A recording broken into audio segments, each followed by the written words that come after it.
할렐루야. 이정교 목사 성경 공부. 오늘 제목은 고넬료의 구원이라는 제목으로 성경을 공부해 보겠습니다. 오늘 말씀은 사도행전 10장 1절에서 사도행전 11장 18절까지의 내용입니다. 사도행전 10장 1절에서 사도행전 11장 18까지, 사도행전 11장 18절 말씀까지가 오늘 성경을 공부하고자 하는 본문의 내용입니다. 제가 한 몇 절, 사도행전 10장 1절부터 한 6절 말씀까지 제가 읽어보겠습니다. 본문의 말씀을 읽겠습니다. 오늘 제목은 고넬료의 구원이란 제목으로 성경을 공부해 보겠습니다. 사도행전 10장 1절에 가이사라에 고넬료라 하는 사람이 있으니 이달리아 부대라 하는 군대의 백부장이라. 그가 경건하여 온 지방과 더불어 하나님을 경외하며 백성을 많이 구제하고 하나님께 항상 기도하더니 하루는 제9시쯤 되어 환상 중에 밝혀보매 하나님의 사자가 들어와 이르되 고넬료야 하니 고넬료가 주목하여 보고 두려워 이르되 주여 무슨 일이니까? 천사가 이르되 내 기도와 구제가 하나님 앞에 상달되어 기억하신 바가 되었으니 내가 지금 사람들을 요바에 보내어 베드로라 하는 시몬을 청하라.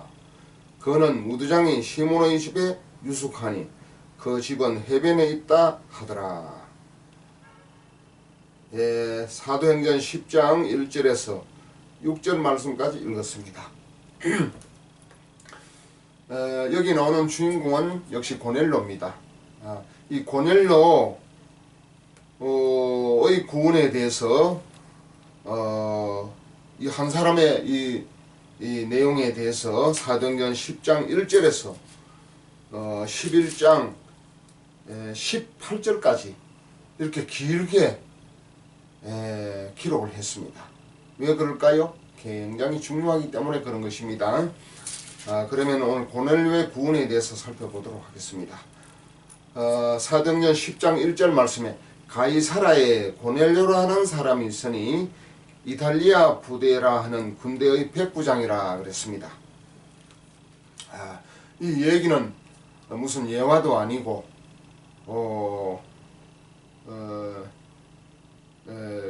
무슨 가상적인 그런 얘기가 아닙니다. 어떤 신화도 아닙니다. 실제적인 그러한 얘기입니다. 왜냐하면은 지명이 나오고 실제 이름이 나오고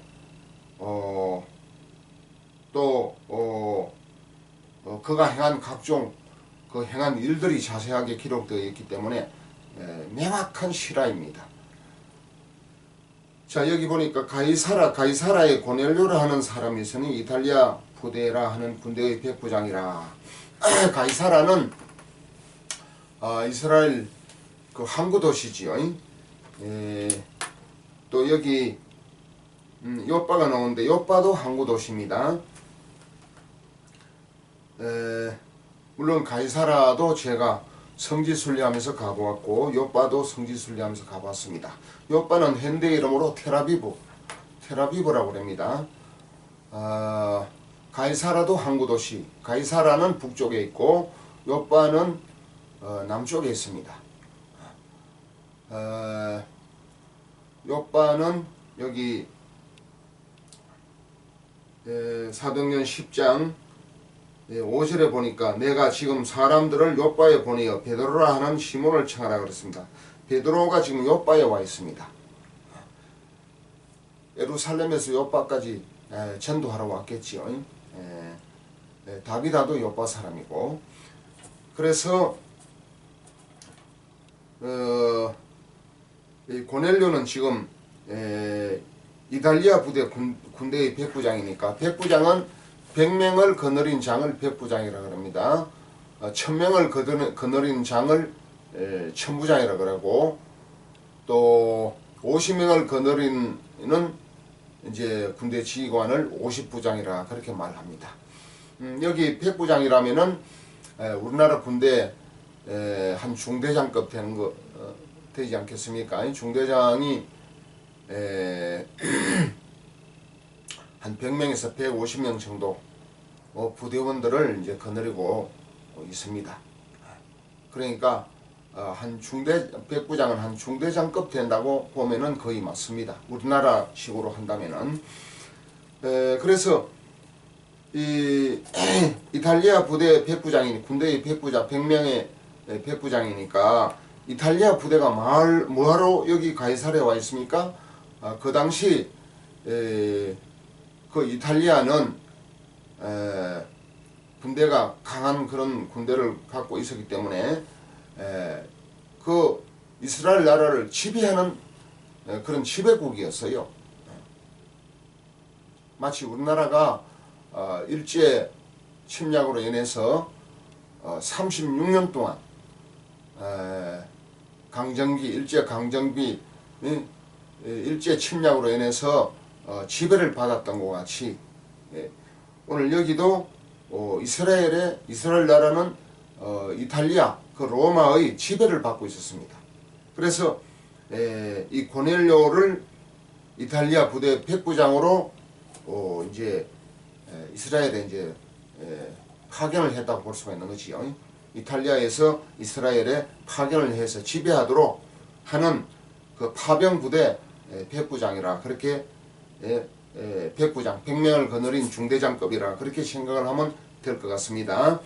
가이사라에 고넬료라 하는 사람이 있으니 이탈리아 부대라 하는 군대의 백부장인데 이 사람이 어떤 사람이냐?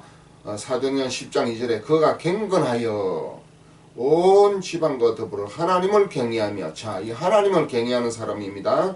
또 백성을 많이 구제하고 하나님께 항상 기도하더니 하루는 제9시쯤 되어 환상 중에 밝혀보매 하나님의 사자가 들어와 이르되 고넬료야. 그러니까 이 고넬료는 경건하여 온 집안, 자기 식구들 온 집안과 더불어 하나님을 경외했습니다.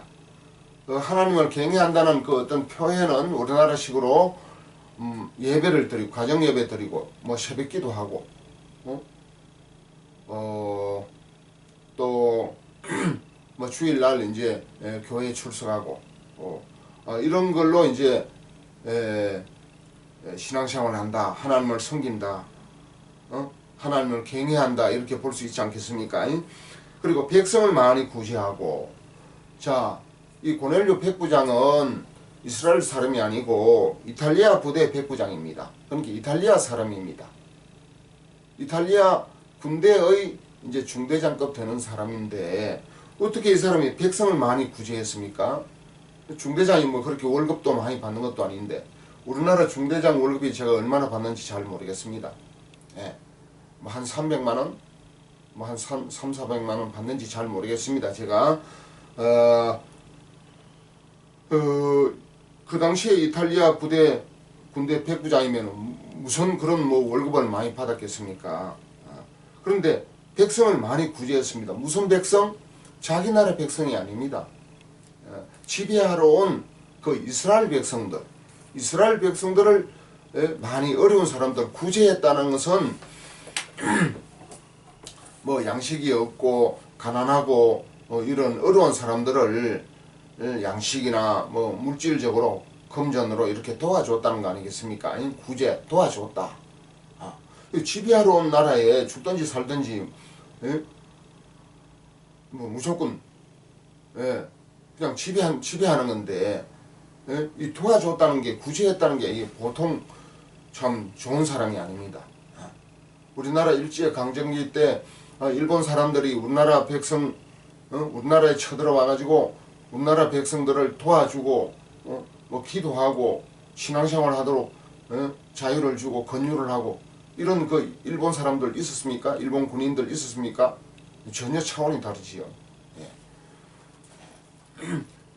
오늘 여기 이탈리아 부대 백부장은 경건하여 온 지방과 더불어 하나님을 경외했다.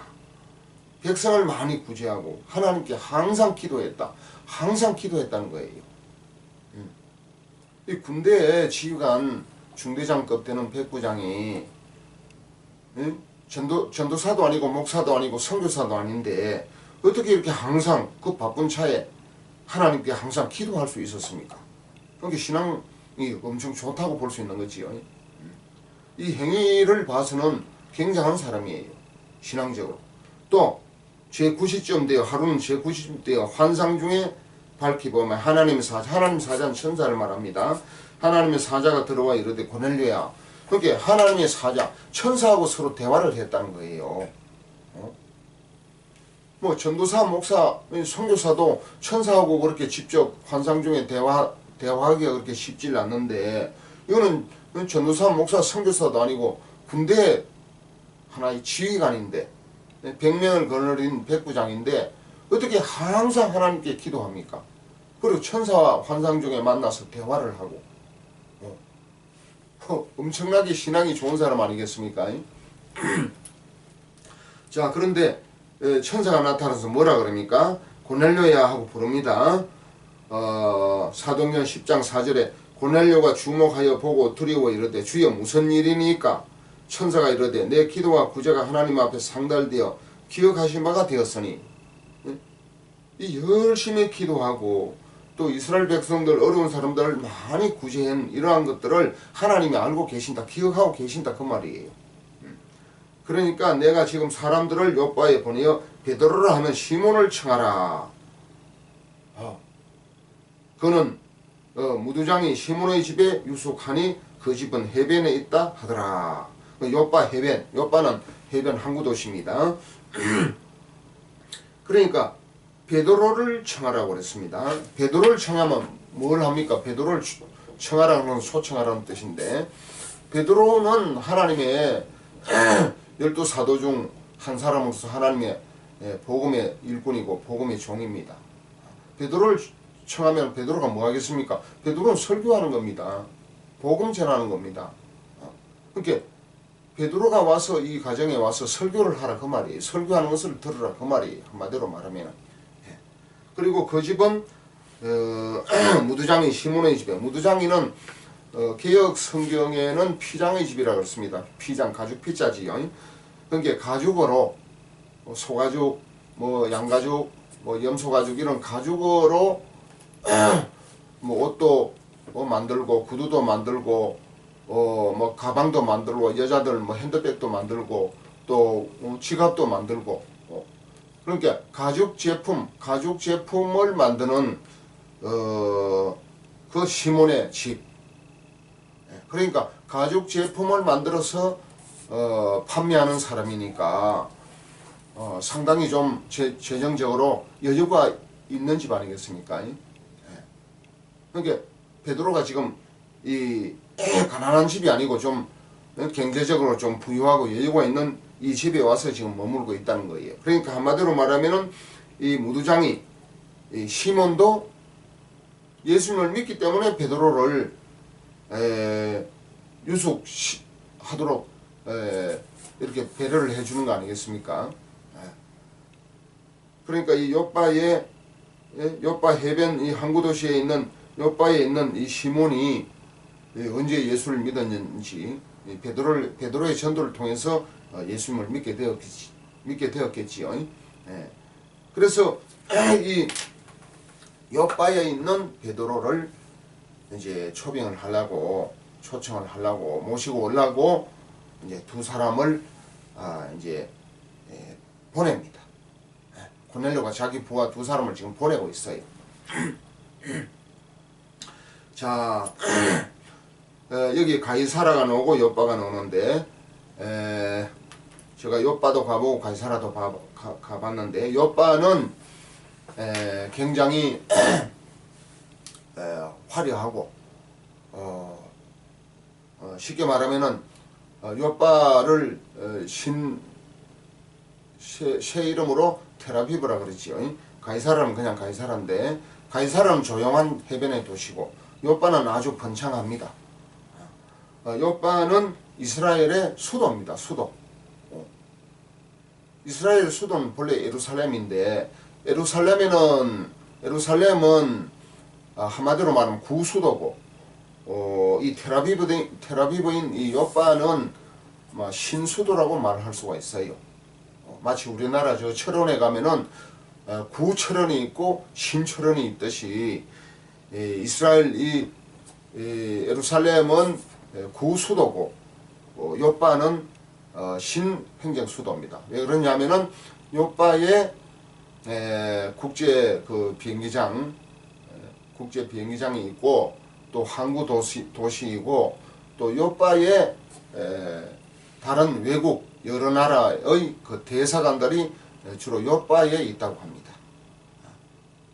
그렇기 때문에 우리나라 사람이 이스라엘을 가면은 예루살렘으로 바로 가는 게 아니고 이 요바, 쉽게 말하면 테라비브 인천공항에서 비행기를 타면은 한 11시간, 12시간 걸려서 텔아비브에 도착을 합니다. 이 텔아비브가 요바거든요. 그 텔아비브에 도착해가지고 이제 차로 예루살렘이나 뭐 기타 여러 곳에 이제 차로 운행을 하면서 이제 다니게 되는 것이지요. 그러니까 이 요바는 이스라엘 나라의 신행정 수도이고 예루살렘은 구수도라 그렇게 보면 됩니다. 그러니까 이스라엘 나라 수도니까 지금 굉장히 번창하고 화려하고 여러 가지 대사관도 많이 있고 또 쉽게 말하면 뭐 호텔이나 모텔도 많이 있습니다. 요바에 많이 있습니다. 요바는 상당히 화려한 도시입니다. 굉장히 많이 발달된 그런 도시고 가이사라는 조용한 도시인데 가이사라에 가면은 아주 경치도 좋고 또 쉽게 말하면은 신혼부부들의 여행 코스로서 아주 좋은 도시입니다. 조용하니 아주 그 바닷가의 경치도 참 좋고 그렇습니다. 제가 현장에 가서 직접 그 성지 순례하면서 보고 왔었습니다. 자, 하여튼간에 이 고넬료가 경건해서 자기 식구들과 같이 온 집안과 더불어 하나님을 경외하고 백성을 많이 구제하고 하나님께 항상 기도하는데 뭐가 부족해가지고 하나님이 천사를 보내가지고 고넬료가 기도할 때 비몽사몽 이 환상 중에 베드로를 초청하라고 불러오라고 이렇게 자세하게 가르칠까요? 고넬료가 이렇게 신앙이 좋으면 이거 놔두고 베드로는 지금 요바에 와 있잖아요. 요바에 와 있는데 베드로가 지금 안 믿는 사람 그 요바에도 안 믿는 사람이 많이 있을 텐데 그 사람들하고 전도하도록 그 시간을 바쁜 시간을 그쪽으로 쓰도록 할 텐데 고넬료가 이 신앙이 굉장히 좋아 보이잖아요. 외적으로 어떤 행위로 볼 때 어떤 외형적으로 볼 때는 굉장히 신앙이 좋아 보입니다. 근데 여기 와서 또 뭐 무슨 말씀을 더 하라고 여기 올 필요가 뭐가 있겠어요. 근데 좀 자세히 보세요. 고넬료가 여기 구원이 됐습니까 안 됐습니까? 하나님을 경외하고 온 집안과 더불어 하나님을 경외하고 쉽게 말하면 예배 열심히 들을 거예요. 새벽기도라든지 가정 예배라든지 뭐 혹시 뭐 교회가 있다면 구정 예배라든지 어디서 이런 신앙을 배웠는지는 모르지만은 하나님을 경외하며 백성을 많이 구제하고 하나님께 항상 기도하더니 그랬습니다. 자, 이런 상태에서 고넬료가 구원이 되었습니까 안 되었습니까? 고넬료 신앙에 뭐가 문제가 있는 거지요? 왜 그 바쁜 베드로를 불러가지고 하나님이 베드로를 불러오면은 베드로는 설교하는 사람이고 전도하는 사람인데 예수 잘 믿는 이 고넬료에게 설교할 필요가 뭐가 있겠어요? 경건하고 그가 경건하고 온 집안과 더불어 하나님을 경외하고 백성을 많이 구제하고 하나님께 항상 기도하는 사람인데 이 신앙이 굉장히 좋아 보이는데 왜 이 고넬료를 초빙을 하라 그랬겠지요? 예? 이걸 미리 말해줬으면 좀 재미가 없는데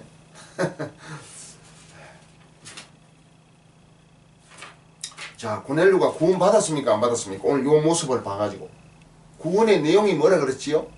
이걸 정확하게 알아야 돼요. 구원의 내용이 뭐라 그렇습니까? 제사함 받고 거듭나는 것이다. 그렇게 말씀을 했습니다. 우리 혼이 제사함 받고 죽은 영이 거듭나야 되는 것이죠. 이 혼의 제사함 문제, 영의 거듭남 문제를 여기 기록한 내용이 있습니까? 전혀 없잖아요. 어떤 행위만 열거를 해놨잖아요. 행위만 열거를 해놨습니다. 그래서 하나님이 이 고넬료가 열심히 신앙의 행위는 열심히 하고 있는데 그 내면에 해결해야 될 문제를 아직 잘 몰라가지고 해결을 못하고 있습니다. 한마디로 말하면 고넬료는 죄인입니까? 의인입니까? 여기 또 의인이라고 그랬더라고요. 의인, 고넬료는 의인이요. 사도행전 10장 22절 말씀해 보니까 그들이 대답하되 백부장 고넬료는 의인이요 하나님을 경외하는 사람이라. 여기 의인은 착한 행동, 착한 일, 선한 일, 좋은 일 하는 그런 인간적인 어떤 행위를 봐서 의인이라 그렇지 죄를 사함받은 의인이라고는 볼 수가 없는 거예요. 여기 보면 뭐 죄 문제라든지 예수 피 문제라든지 뭐 영 문제라든지 거듭남 문제라든지 뭐 속죄, 중생 그런 내용이 하나도 없잖아요. 어떤 율법적인 행위만 기록해 놨습니다. 종교적인 행위만 기록을 해 놨어요. 그래서 이제 고넬료가 그 천사의 환상 가운데 받은 그 천사의 지시를 받고 이제 부하 둘을 요바로 보냅니다. 왜? 베드로를 모시고 오려고. 근데 그때쯤 이제 베드로가 또 이제 기도하려고 지붕에 올라갔는데 제 6시쯤 되었는데 베드로가 또 황홀한 중에 이제 환상을 봅니다. 사도행전 10장 16절에 그가 시장하여 먹고자 하며 사람들이 준비할 때 황홀한 중에 하늘이 열리며 한 그릇이 내려오는 것을 보니 큰 보자기 같고 네 귀를 메어 땅에 들이웠더라. 그 안에는 땅에 있는 각종 네 발 가진 짐승과 기는 것과 공중에 나는 것들이 있더라. 사도행전 10장 13절 또 소리가 있으되 베드로야 일어나 잡아먹으라 하거늘 베드로가 이르되 주여 그럴 수 없나이다. 속되고 깨끗하지 아니한 것을 내가 결코 먹지 아니하였나이다. 한데 또 두 번째 소리가 있으되 하나님께서 깨끗하게 하신 것을 내가 속되도 하지 말라 하더라. 이런 일이 3번 있은 후 그 그릇이 곧 하늘로 올려져 가니라. 베드로가 본 바 환상이 무슨 뜻인지 속으로 의아해 하더니 마침 고넬료가 보는 사람들이 시몬의 집을 찾아 문 밖에 서서 불러 묻되 베드로라 하는 시몬이 여기 유숙하느냐 하거늘 베드로가 좀 전에 그 환상을 본 그 환상에 대하여 생각할 때 성령께서 그에게 말씀하시되 두 사람이 너를 찾으니 일어나 내려가 의심하지 말고 함께 가라. 내가 그들을 보내었느니라 하시니 그랬습니다. 성령이 깨닫게 해주시고 알려주셨죠. 자 이제 환상을 봤습니다. 보자기가 내려왔는데 하늘에서 보자기가 내려왔는데 그곳에는 각종 네 발 가진 짐승과 기는 것과 공중에 나는 것들이 있더라. 막 정한 동물과 부정한 동물이 막 섞여서 내려왔다 그 말이에요. 환상 중에. 그래서 베드로는 레위기의 정한 동물 먹을 동물과 부정한 동물을 알고 있을 거 아닙니까? 그래서 이제 베드로가 사도행전 10장 14절에 그럴 수 없나이다. 속되고 깨끗하지 아니한 것을 내가 결코 먹지 아니하였나이다. 한데 사도행전 10장 15절에 두 번째 소리가 있을 때 하나님께서 깨끗하게 하신 것을 내가 속되다 하지 말라. 자 여기 이제 환상 중에 비유를 통해서 말씀을 하시는 겁니다. 여러 가지 정한 동물, 부정한 동물을 섞어 가지고 하늘에서 보자기로 내려 보여주면서 먹어라 하니까 베드로가 가만히 보니까 부정한 동물이란 말이에요. 정한 동물이 어떤 겁니까? 소, 양, 염소, 비둘기 이런 거. 다시 말하면은 대세겜질을 하고 이제 발에 굽이 갈라진 대세겜질을 하고 굽이 갈라진 이러한 동물들이 정한 동물이에요. 인간들이 먹을 수 있는 동물이고, 우리 여기에 보면은 이제 부정한 동물, 대책임질도 못하고 또 구업도 갈라지지 않고 이러한 동물들은 부정한 동물로 하나님이 취급해 주셔서 이제 먹지 않는 것입니다. 근데 베드로가 먹을 수 없다, 깨끗하지 않다 하니까 하나님께서 깨끗하게 하신 것을 내가 속되다 하지 말라. 하나님께서 깨끗하게 했다는 거예요. 이거는 이제 동물이나 이런 것을 비유로 했는데, 하나님은 이미 모든 인간들을, 제가 지난번에도 여러 번 말씀을 했잖아요. 요단 강변에서 세례 요한의 손길을 통해서 예수님의 몸에 안수를 할 때 그 안수하는 손길을 통해서, 세례 요한은 우리 모든 인류의 대표자입니다. 세례 요한의 안수하는 예수님에게 안수하여 세례를 베푸는 그 손길을 통해서 우리 모든 인류의 죄가 예수님에게 넘어갔습니다. 그래서 요한복음 1장 29절에 보라, 세상 죄를 지고 가는 하나님의 어린 양이로다. 그때 모든 우리 인류의 죄악을 다 짊어졌기 때문에 보라, 세상의 모든 사람들의 죄를 예수님이 지고 가는 것을 보라고 세례 요한이 증거를 했습니다. 세례 요한이 예수님에게 안수하면서 세례, 곧 침례를 베푸실 때 그때 이정규 목사의 죄도 넘어갔고, 이 고넬료의 죄도 넘어갔고, 또 우리 예수 믿는 모든 사람들, 예수 안 믿는 사람들은 모든 죄도 실제 넘어간 거예요. 모든 인류의 죄가 다 넘어간 거예요. 그 넘어간 것을 믿고 죄사함을 받고 죄를 벗어버리면은 죄인에서 의인으로 신분이 바뀌는 것입니다. 이것이 중요해요. 그런 게 복음을 전해야 되는 거예요. 예수님은 모든 사람의 죄악을 다 씻어놨습니다. 그런 말씀이 되어 있지요. 요한 1서 간단하게 말씀을 드리고 넘어가겠습니다. 요한 1서 2장 2절, 저는 우리 죄를 위한 화목 제물이니 우리만 위할 뿐 아니요 온 세상의 죄를 위하심이라.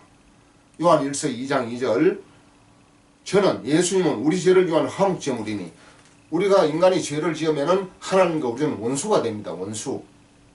그러니까 예수님은 죄가 없는 하나님의 아들이시기 때문에 예수님이 하나님과 우리 사이의 죄를, 우리 인간의 죄를 없애가지고 화목하고 화평하고 평화롭게 하기 위해서 화목 제물로 오신 거예요. 쉽게 말하면 구원시키기 위해서 화목 제물로 오신 것입니다. 화목 제물이니 우리만 위할 뿐 아니요 온 세상의 죄를 위하심이라. 먼저 믿은 우리만 위할 뿐 아니요 모든 세상의 죄를 위해서 예수님이 죽어주신 거예요. 화목 제물로, 속죄 제물로 온 세상의 죄를 위하심이라고 분명히 말씀을 했습니다. 요한 1서 2장 2절에 온 세상의 죄를 위해서 예수님이 십자가에 달리셔서 피 흘려서 죽으시고 3일 만에 부활하신 것입니다. 여러분 믿습니까?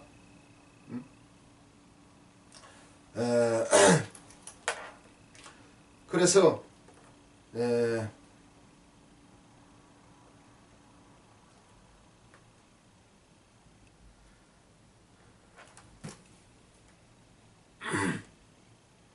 그래서 사도행전 10장 15절에 또 두 번째 소리가 있으되 하나님께서 깨끗하게 하신 것을 내가 속되다 하지 말라 하더라. 그리고 나서 이제 그릇이 하늘로 올라가 버렸어요. 근데 베드로는 이 환상이 뭔지 깨닫지를 못합니다. 지금 의아해 했다 그랬습니다. 무슨 뜻인지 명확하게 알지를 못했습니다. 이제 나중에 이제 알게 되겠지요. 그래서 그 환상에 대해서 생각하고 있는데 두 사람이 베드로를 이제 데리러 왔는데 그때 성령이 의심하지 말고 함께 가라 그렇게 말합니다. 왜냐하면은 이 고넬료는 이탈리아 부대의 백부장이란 말이에요. 이스라엘 나라를 침략해가지고 지배하러 온 100명을 거느리는 군대 중대장이란 말이에요. 백부장. 예. 기분 좋습니까? 안 좋습니까? 이방인이고 같은 이스라엘 백성, 유대 백성이 아닌데 이방인과 교제하면 위법인 것처럼 이제 생각하고 있었어요.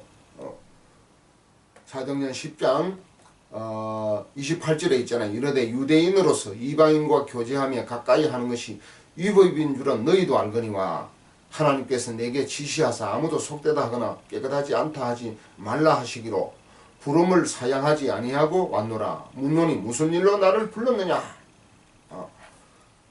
그래 이제 왜 나를 불렀느냐 하고 그 고넬료한테 물으니까 고넬료가 이르되 내가 나흘 전 이맘때까지 내 집에서 제9시 기도를 하는데 갑자기 한 사람이 빛난 옷을 입고 내 앞에 서서 말하되 고넬료야 하나님이 내 기도를 들으시고 내 구제를 기억하셨으니 했습니다. 갑자기 한 사람이 빛난 옷을 입고 내 앞에 선 것은 누구겠습니까? 천사입니다. 천사의 모양을 지금 말하고 있는 것입니다. 그런데 고넬료가 제9시 기도 시간에 기도를 할 때 나흘 전이라 그랬잖아요. 나흘 전인데 여기 보니까 사도행전 10장 9절에 보니까 이튿날 그들이 길을 가다가 그 성에 가까이 가서 그때 베드로가 기도를 하고 지붕에 올라가니 그 시각은 제6시더라. 그러니까 베드로도 고넬료도 기도하는 중에 환상을 보고 하나님의 음성을 듣게 되었다는 겁니다. 오늘 여기서 시간적으로 볼 때는 고넬료가 먼저 환상을 보고 이제 베드로를 초빙하려고 두 사람을 보내는데 베드로는 한 이틀 뒤에 기도하다가 환상 중에 천사의 음성을 듣게 된 겁니다. 그래서 이제 왜 날 불렀느냐 하니까 고넬료가 베드로를 초빙하게 된 그 이유를 이제 말을 하는 것입니다. 천사가 이제 초빙을 하라 그래서 그래서 당신을 불렀나이다. 그리고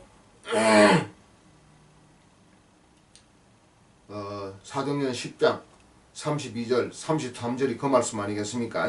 우리는 주께서 당신에게 명하신 모든 것을 듣고자 하나이다. 다 하나님 앞에 있나이다 했습니다. 자, 이 고넬료는 자기 부하 아마 100명까지도 다 모아놓은 것 같아요.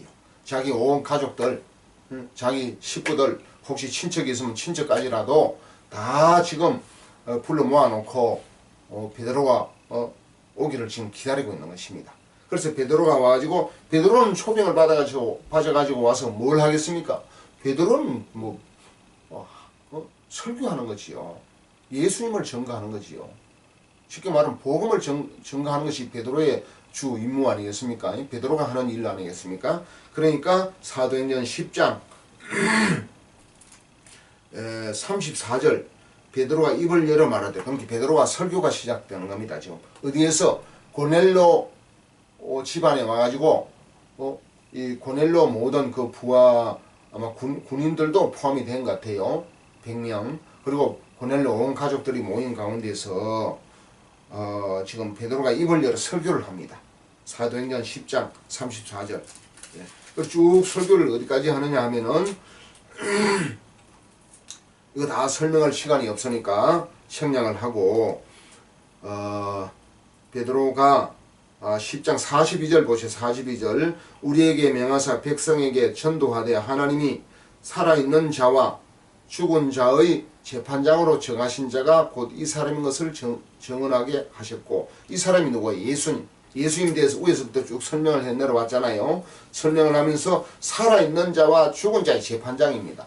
우리 예수님은 산자와 죽은 자의 재판장인 것을 믿어야 됩니다.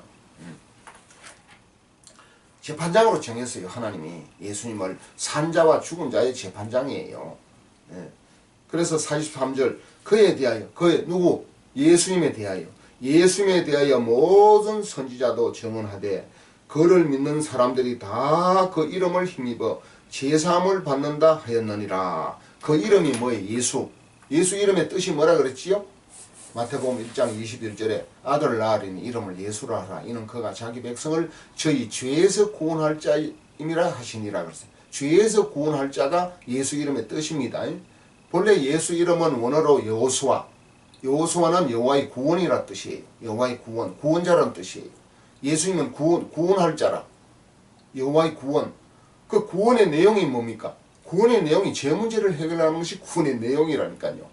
그러니까 예수 이름을 다른 말로 예수 이름을 풀어서 얘기한다는 것은 그가 자기 백성을 저희 죄에서 구원하러 왔다는 것을 설명을 했을 거란 말이에요. 베드로가. 어떻게 죄에서 구원하느냐? 십자가에 피를 흘려서 죽으실 때 우리의 죄값이 처리가 되기 때문에 해결이 되기 때문에 그 사실을 믿으면 우리의 모든 죄가 용서를 받는다. 우리 모든 죄가 씻겨진다. 우리의 모든 죄가 다 탕감이 된다. 그래서 죄인이 변하여 신분이 변하여 의인이 된다. 죄 사함, 죄 용서를 받는다는 것을 베드로가 설교를 했단 말이에요. 죄 용서가 안 되면 구원이 안 된다 그랬잖아요. 죄가 있는 자는 마가복음 9장 43절에서 49절 말씀까지 보면 손으로 죄를 짓든지 눈으로 죄를 짓든지 발로 죄를 짓든지 죄를 짓는 자는 볼 것도 없이 지옥에 갑니다. 지옥 유황불 행불을 받게 되는 것입니다. 죄인은 100% 지옥 갑니다. 그런데 우리 인간이 태어날 때부터 아담이 선악과를 따먹고 범죄했기 때문에 아담의 모든 후손들은 이미 죄인의 신분으로 태어나는 것입니다. 그러니까 죄인으로 신분으로 태어난 사람이 그냥 죄인인 상태에서 죄를 벗지 못하고 죄를 풀지 못하고 죄를 씻지 못하고 죄에서 해방되지 못한 상태에서 아무리 좋은 일, 선한 일, 아름다운 일 하고 또 교회에 가서 아무리 예배를 드리고 기도를 하고 찬송을 하고 전도를 하고 헌금을 해도 죄가 있는 상태에서는 구원된 사람으로 볼 수가 없는 거예요. 죄를 벗겨줘야 구원이 되는 거예요. 죄와 사망, 영적인 사망과 율법 못 지킨 모든 저주에서 벗겨주고 풀어주고 끊어줘야 구원이 된다는 사실을 명확하게 알아야 되는 것입니다. 교회를 10년, 20년, 평생을 다니도 예수 피로 죄를 사함받지 못하고 죄를 갖고 있으면은 신앙생활을 평생을 해도 그 사람의 운명은, 그 사람의 결과는 지옥 가는 운명이에요. 왜? 죄인은 지옥 간다니까. 그게 어렵습니까? 세상에서도 죄인은 재판을 받고 교도소 보내는데 하나님이 죄인을 제일 싫어하시고 죄인을 제일 미워하고 죄인을 원수같이 여겨요. 죄인은 지옥 행벌, 유황불 행벌에 집어넣습니다. 그러니까 반드시 죄사함을 받는 것이 구원의 내용이에요. 오늘 사도행전 10장 1절에서 뭡니까? 6절까지 이 말씀 내용 가운데 고넬료가 죄사함을 받았다.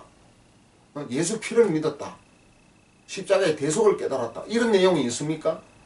그런 내용이 없잖아요. 하나님을 경외했다 하는 말은 있어요. 하나님을. 그가 경건하여 온 지방과 더불어 하나님을 경외했다 그랬어요.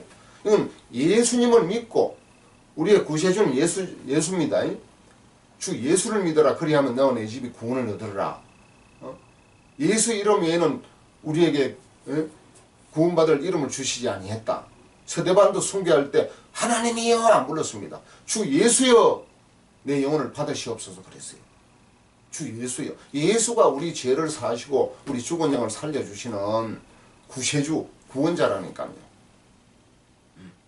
그러니까 지금 베드로가 누구를 전합니까? 예수님을 지금 전하고 소개하고 예수님을 지금 설명하고 설교하고 있지 않습니까? 예수님이 어떻게 오셔서 어떻게 죽으셨는지 그걸 지금 이야기를 하고 있는 거예요. 그래서 오늘 이 고넬료가 이렇게 하나님을 경외하고 백성을 많이 구제하고 하나님께 항상 기도하더니 또 환상 중에 천사를 만나서 천사와 대화를 하면서도 하나님이 가만히 볼 때 아하, 저 고넬료가 죄를 벗을 줄 모르는구나. 제사함을 받지를 못했구나. 저거 자기 혼자 놔둬가지고는 절대로 제사함을 못 받기, 깨닫지를 못해서 못 받겠구나. 그래서 너무너무 안타깝고 불쌍하고 좋은 일을 하는데 막 하나님을 섬긴다고 하고 기도도 하고 구제도 많이 하고 그 월급 무슨 월급 얼마 되지도 않는데 그 월급 가지고 자기 조금 쓰고 나머지는 아마 이스라엘 백성들을 많이 구제했던 것 같습니다. 어려운 사람들 도와주고 양식도 사주고 이렇게 많이 돕는 거 있잖아요. 이 구제를 했어요. 이스라엘 나라에 와서 자기 백성도 아닌 그 지배하러 온 그 백성들을 이렇게 구제한다는 게 그 쉬운 일이 아니에요. 이 행위로 보면 고넬료는 엄청 신앙적으로 훌륭한 사람이에요. 근데 그 내면을 보니까 하나님이 보시니까 실제적으로 구원이 됐습니까? 안 됐습니까? 구원이 안 됐단 말이에요. 그러니까 베드로를 초빙해서 설교를 듣고 제사받고 거듭나라 그 뜻이에요. 쉽게 말하면은. 자 봅시다. 그래서 사도행전 10장 43절에 그에 대하여 예수님에 대하여 모든 선지자도 증언하되 그를 믿는 사람들이 다 그의 이름을 힘입어 예수 이름 예수는 자기 백성을 저희 죄에서 구원할 자이심이라 하니라 그랬잖아요. 그 이름을 힘입어 제사함을 받는다 하였느니라. 이 말을 할 때 그 모든 사람들이 깨닫고 제사함을 받았다고 봐야 되는 것입니다. 아, 저 제사함을 받아야 되는구나. 죄인은 지옥 가는구나. 제사함 받고 신분이 의인이 되어야 의롭다함을 받아야 의인이 되고 하나님의 자녀, 하나님의 백성, 하나님의 일꾼이 될 수 있구나. 구원이 될 수 있구나. 그걸 깨달았단 말이에요. 제사함을 받는다 하였느니라 하고 설교를 이제 마쳤어요. 설교를 마쳤는데 어떻게 됐습니까? 41절 사도행전 10장 41절에 베드로가 이 말을 할 때에 성령이 말씀 듣는 모든 사람에게 내려오시니 베드로와 함께 온 할례받은 신자들이 이방인들에게도 성령 주심으로 말미암아 논란이 그랬습니다. 성령을 받았습니다. 제사함을 받을 때 성령을 받게 됐어요. 이때서 성령을 받았습니다. 믿습니까? 사도행전 2장 38절에 제사함을 얻으라. 그리하면 성령을 선물로 받으리니 그랬어요. 제사함을 받을 때 예수 피로 모든 죄를 깨끗이 함을 받을 때 성령을 선물로 받는 것입니다. 왜 그렇습니까? 죄가 있는 곳에 더럽고 추하고 악하고 썩은 냄새가 나는 이 죄가 있는 곳에 성령이 어떻게 들어옵니까? 죄는 마귀가 짓고 더러운 귀신이 죄를 짓는데 쉽게 말하면 악한 마귀의 생각, 마귀가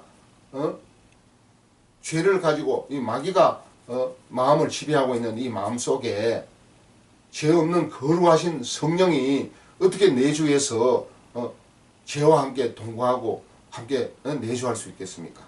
그러니까 예수 피로 이 죄를 깨끗이 사함을 받아야 성령이 들어올 수 있습니다. 제사함은 누가 받는다고요? 혼이 받는 거예요. 영은 이미 죽은 상태예요. 혼이 제사함 받을 때 성령이 들어오셔서 죽은 영을 거듭나게 해서 죽은 영을 살려서 그 영 속에 성령이 내주하시는 것입니다. 성령이 내주하시는 거예요. 영혼이 함께 하시는 겁니다. 영은 영과 통하고 혼은 혼과 통하고 몸은 몸과 통하는 것입니다.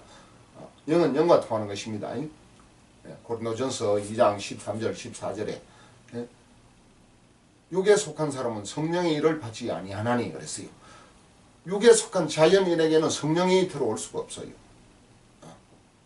제사함 받고 거듭날 때 죽은 영이 살아날 때 태어날 때 그 영 속에 성령이 들어와서 영원토록 내주하신다는 사실을 믿으시기를 바랍니다. 자, 오늘 제사함을 받는다 하였느니라 할 때 성령이 말씀 듣는 모든 사람이 그냥 내려와 버렸어요. 이 성령이 강림을 했습니다. 성령이 그 말씀 듣는 사람들에게 제사함을 받으니까 제사함을 얻으라 그리하면 성령을 선물로 준다는 그 말씀이 여기에 지금 임하고 있는 거예요. 제사함을 얻으라 그리하면 성령을 선물로 받으니 그 설교 누가 했지요? 내나 베드로가 했습니다. 그 설교를 한 장본인이 되는 그 베드로가 여기 와서도 제사함을 시키니까 예수비로 모든 죄를 사함받으라고 시키니까 제사함을 받으니까 성령이 여기에 내려오셔서 성령을 받게 되었다는 거 아니겠습니까? 모든 사람에게 내려오시니 베드로와 함께 온 할례받은 신자들이 이방인에게도 성령 부어주심으로 말미암아 놀랬다 그랬습니다. 이방인들이든 뭐 유대 백성이든 제사받고 거듭나면은 성령을 선물로 받으신다는 사실을 믿으시길 바랍니다. 자, 이제 이렇게 하고 났는데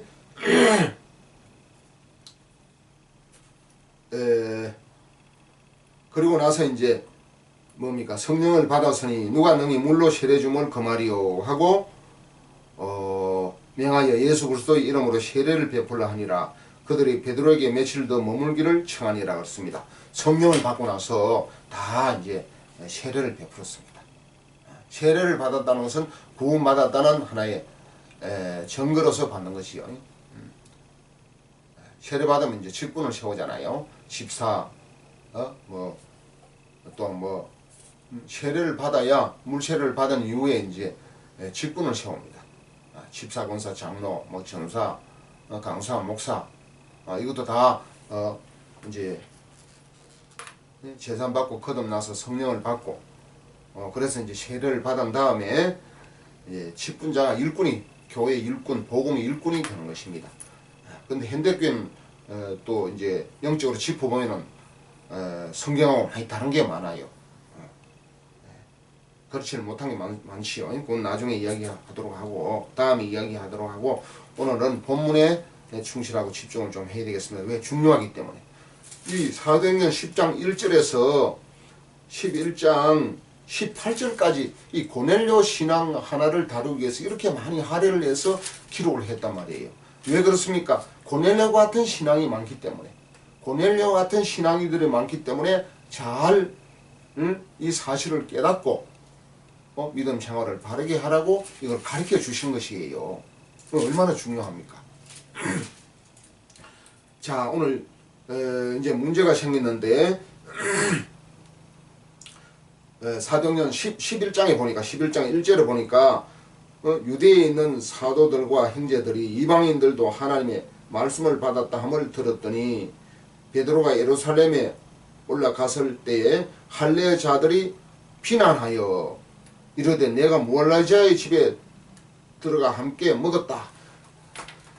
이제 그 당시에 유대인들은 할례를 받았지 않습니까?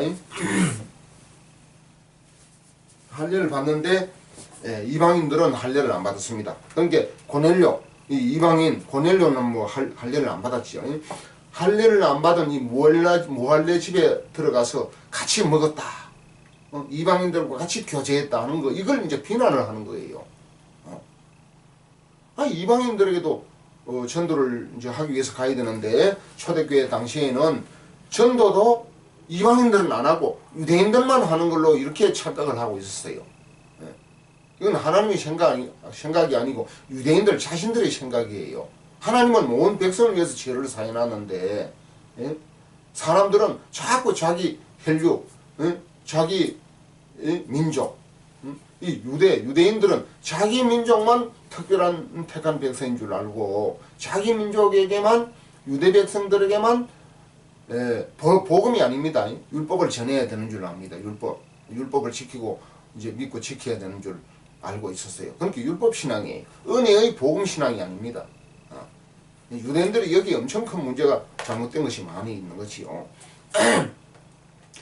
그래서 이제 베드로가 그 유대인들이 비난하는 그 말에 대해서 이제 해명을 하는 겁니다. 예루살렘에 올라가서 해명을 하는데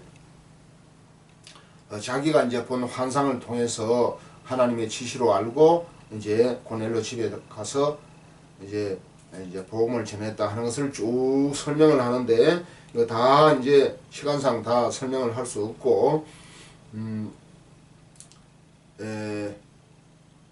사도행전 11장 11절에 보겠습니다. 13절 그가 우리에게 말하기를 천사가 내 집에 서서 말하되 내가 사람을 요보에 보내어 베드로라 하는 시몬을 청하라 그랬잖아요. 이거 어디서 들은 소리 같지요? 네?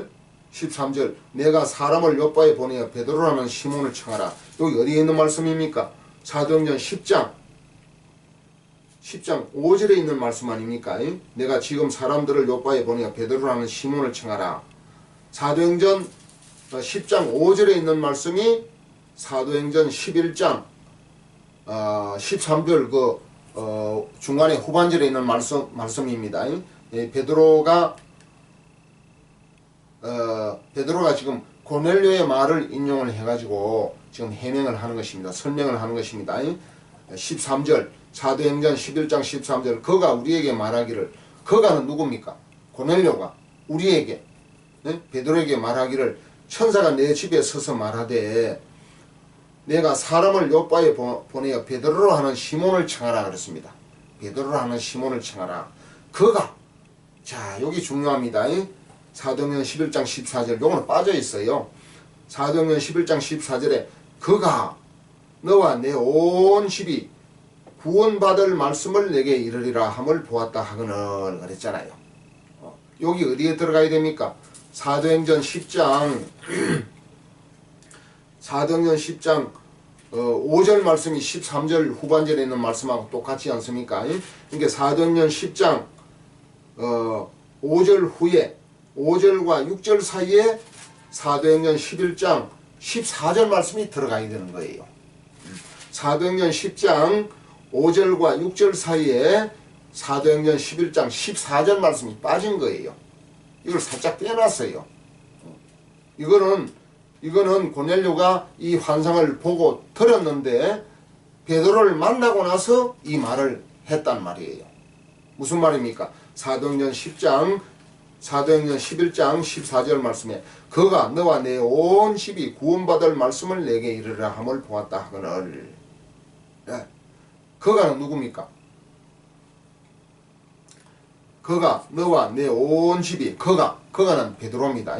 베드로가 너와 내 온 집 너와는 고넬료 베드로가 고넬료 너와 내 온 집이 구원받을 말씀을 내게 이르리라. 천사가 그렇게 말한 거예요. 함을 보았다 듣고 보고 들은 거지요. 보고 듣 누가? 고넬료가 그것을 보고 듣고 그리고 나서 베드로를 이제 두 사람 그 밑에 있는 이제 부하들을 시켜서 베드로를 초청해 오라고 보낸 거 아니겠습니까? 그러니까 이 말씀이 굉장히 중요합니다. 그가 너와 내 온 집이 구원받을 말씀을 내게 이르 구원받을 말씀을 이르리라 그래서 구원받을 말씀 베드로가 오면은 구원받을 말씀을 너와 내 온 집에게 이르리라. 자 여기 한번 잘 살펴봅시다. 사도행전 10장 핵심은 2절입니다. 2절 응? 이 고넬료의 신앙 상태 2절 3절이죠. 사도행전 10장 2절에 그가는 고넬료입니다. 고넬료가 경건하여 온 시방과 더불어 하나님을 경외하며 백성을 많이 구제하고 하나님께 항상 기도하더니 하루는 제9시쯤 되어 환상 중에 밝혀보며 하나님의 사자가 들어와 이르되 고넬료야. 그러니까 고넬료 신앙이 어땠습니까? 경건해서 온 시방과 더불어 하나님을 경외했고 백성을 많이 구제했고 항상 기도했고 천사를 만나 대화를 했습니다. 얼마나 훌륭합니까? 이거 예수 믿는 사람 아니고 구원받은 사람 아니고 이렇게 할 수 있겠어요? 또 성령 받은 사람 아니고 이렇게 할 수 있겠어요? 예? 얼마나 훌륭합니까? 고넬료의 이 어떤 외적인 모습은 그런데 잘 봅시다. 자, 이 고넬료가 이 상태로 구원이 됐습니까? 안 됐습니까? 성령을 받았습니까? 안 받았습니까? 고넬료가 지금 제사함을 받았습니까? 거듭났습니까? 이 구원이 안 됐다 그러면서 구원 안 된 사람이 이렇게 훌륭한 일을 해요? 하나님을 경외하고 백성을 많이 구제하고 항상 하나님 앞에 기도하고 환상 중에 천사와 만나서 대화를 하고 이런 일을 할 수 있겠어요? 얼마나 훌륭합니까? 이 구원을 안 받았다 그러면 이거 무슨 소리 들으려고? 예. 고넬료가 이 상태에서 구원이 됐습니까? 안 됐습니까? 구원이 됐습니까? 성령 받았습니까? 안 받았습니까? 성령도 안 받고 이런 일을 해요? 응? 그런데 잘 보세요. 잘 보세요. 사도행전 11장 14절에 그가 베드로가 너와 내 온 집이 구원받을 말씀을 내게 이르리라 함을 보았다 하늘. 구원받을 말씀을 베드로가 이르리라 하기 때문에 베드로를 초빙을 해서 구원받을 말씀을 들었습니다. 구원받을 말씀 뭘 들었지요? 사도행전 10장 43절 말씀을 들은 거예요. 그에 대하여 모든 선자도 증언하되 그를 믿는 사람들이 다 그의 이름을 힘입어 제사함을 받는다 하였느니라. 베드로의 설교를 듣고 고넬료 온 가정과 또 그 밑에 부하들도 제사함을 받았다고 볼 수가 있는 거예요. 여기 사도행전 10장 2절에 제사함이 어디 있습니까? 그냥 하나님을 경외했다 그랬지. 하나님을 경외하는 것은 섬기고 예배드리고 기도하고 하는 것이 하나님을 경외하는 거예요. 하나님을 믿고 의지하는 거. 그런데 막상 제사함이 됐습니까? 안 됐지요. 죄를 사함을 받아야 돼. 죄를 벗고 풀고 끊어줘야 돼. 죄를 벗는 것은 자기가 깨달았다고 되는 것도 아니에요. 예수의 피값으로만 가능한 거예요. 막 노력한다고 되는 것도 아니고 기도를 많이 한다고 되는 것도 아니에요. 예수님의 십자가에 흘려주신 예수님의 대속의 피값으로 죄사함이 이루어지는 줄 믿으시길 바랍니다. 그래서 사도행전 11장 14절에 그가 베드로가 너와 내 온 집이 구원받을 만한 말씀을 내게 이르리라 함을 보았다 해가지고 베드로를 초빙해서 말씀을 듣게 된 것입니다. 자, 제가 물어보겠습니다. 베드로를 만나가지고 설교를 듣기 전에 이 고넬료를 비롯한 고넬료의 온 가족들 또 이탈리아 부대원들이 구원을 받았습니까? 못 받았습니까? 베드로의 설교를 듣기 전에, 제사함의 설교를 듣기 전에 이 고넬료와 같이 했던 이 밑에 부하들, 이 사람들이 구원을 놔두고 고넬료가 구원이 됐습니까? 안 됐습니까? 구원이 안 됐다고 봐야 되잖아요. 좋은 행위는 있는데. 자, 고넬료가 베드로를 만나기 전에, 베드로를 만나서 설교를 듣기 전에 이 상태에서 성령을 받았습니까? 못 받았습니까? 성령을 못 받은 거 아니겠습니까?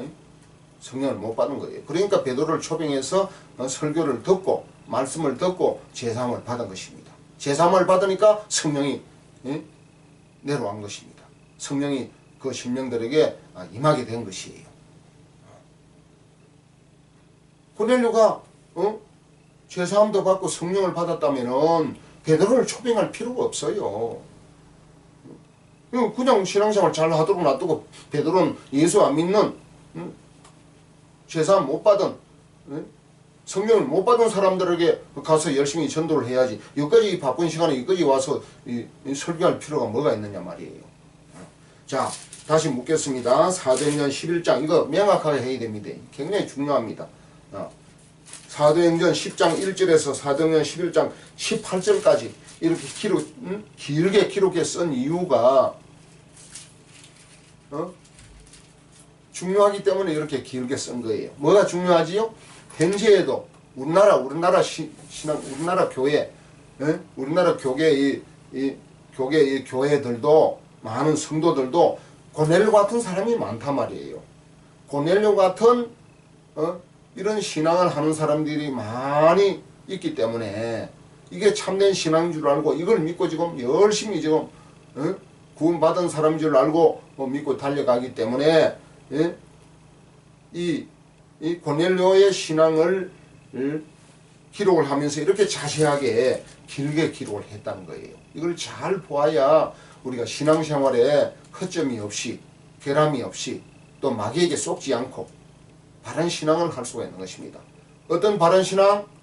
제사함 받고 거듭나서 성령을 충만히 받고 사는 그런 믿음 생활, 생명 있는 그러한 신앙생활을 할 수 있다는 것을 깨달을 수가 있는 것입니다.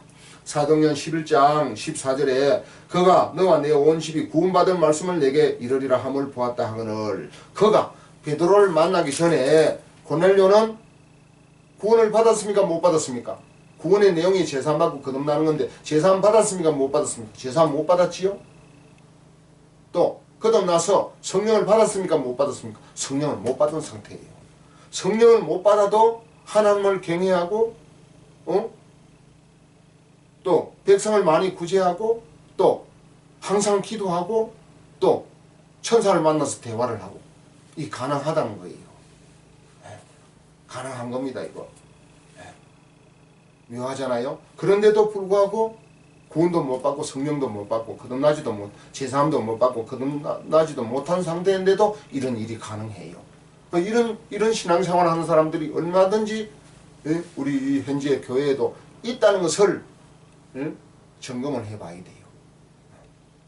그러니까 베드로를 만나서 제사함 받으니까 성령이 그들 속에 들어온 것입니다. 죄가 있으면 지옥 간다니까요. 죄를 짓는 자는 요한일서 3장 8절 말씀 지난번에 말씀을 드렸지요. 죄를 짓는 자는 마귀에게 속하나니 요한일서 3장 8절 죄를 짓는 자든지 지은 죄를 사함받지 못한 죄인은 마귀에게 하나님께 속했습니까? 마귀에게 속했습니까? 죄를 짓는 자는 마귀에게 속하나니 그랬잖아요. 죄를 짓는 자 또 이미 지은 죄를 사함받지 못한 죄인은 하나님께 속한 것이 아니고 마귀에게 속했다는 사실을 믿으시길 바랍니다. 마귀에게 속해 있는 거예요. 그러니까 제사함이 이렇게 중요한 거예요. 자, 제사함 받지 못한 죄인의 상태에서 기도를 하고 고넬료 같은 사람은 초대교회니까 제사함을 못 받았지만 열심히 기도를 하고 구제를 하고 하나님을 경외하니까 하나님이 너무너무 불쌍해가지고 환상 중에 천사를 보내가지고 이 고넬료가 구원받도록 베드로를 초빙해서 설교를 들으라 그렇게 말씀을 했잖아요.